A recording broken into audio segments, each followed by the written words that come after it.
दोस्तों, लखनऊ में रविवार को बसपा कार्यालय माल एवेन्यू में देश भर से आए पार्टी कार्यकर्ताओं की बड़ी बैठक हुई थी। इस बैठक में बसपा सुप्रीमो मायावती ने संगठन को मजबूत करने और आगामी जो चुनाव है उनकी तैयारियों को लेकर कई अहम बातें कही। सबसे पहले तो उन्होंने साफ शब्दों में कहा कि जो लोग थोड़े से स्वार्थ के लिए बिक जाते हैं, उन्हें बहुजन समाज कभी माफ नहीं करेगा। उन्होंने कहा कि ऐसे लोग बसपा की वजह से ही आगे बढ़े हैं, पहचान बनाई है और राजनीति में जगह पाई है, लेकिन जब वही लोग पार्टी के नहीं हुए तो समाज के कैसे हो सकते हैं। इसके साथ ही मायावती ने कहा कि बिकाऊ और गुलाम मानसिकता वाले लोगों से पार्टी को सावधान रहना होगा। उन्होंने कार्यकर्ताओं से अपील की है कि वो तन मन और धन से पार्टी को मजबूत करें, क्योंकि आने वाला समय बसपा के लिए महत्वपूर्ण है।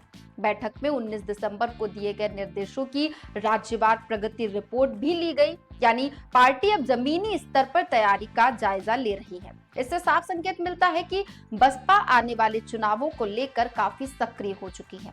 मायावती ने विपक्षी पार्टियों पर भी निशाना साधा। उन्होंने कहा कि दूसरी पार्टियां अपनी गरीब, किसान और बहुजन विरोधी नीतियों की वजह से जनता के बीच भरोसा खो रही हैं। साथ ही उन्होंने आरोप लगाया है कि भ्रष्टाचार और संकीर्ण सोच के कारण उनकी विश्वसनीयता कम हो रही है। ऐसे में बसपा ही एकमात्र पार्टी है जो सभी वर्गों के लिए उम्मीद बनकर उभर रही है। उन्होंने कार्यकर्ताओं से कहा है कि वो अभी से चुनाव की तैयारियों में जुट जाएं और जनता के बीच जाकर पार्टी की नीतियों को समझाएं। अब सवाल ये भी उठ रहा है कि मायावती का बिकाऊ लोगों वाला बयान आखिर किसकी ओर इशारा है।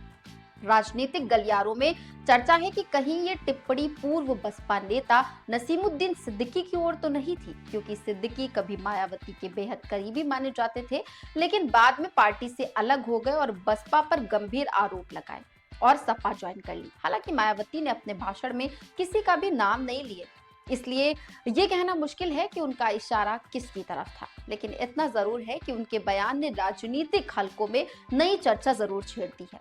कुल मिलाकर लखनऊ की इस बैठक में मायावती ने साफ संदेश दिया है कि पार्टी अनुशासन और निष्ठा सबसे ऊपर रखती है। जो लोग स्वार्थ में आकर पार्टी छोड़ते हैं, उन्हें बहुजन समाज कभी माफ नहीं करेगा।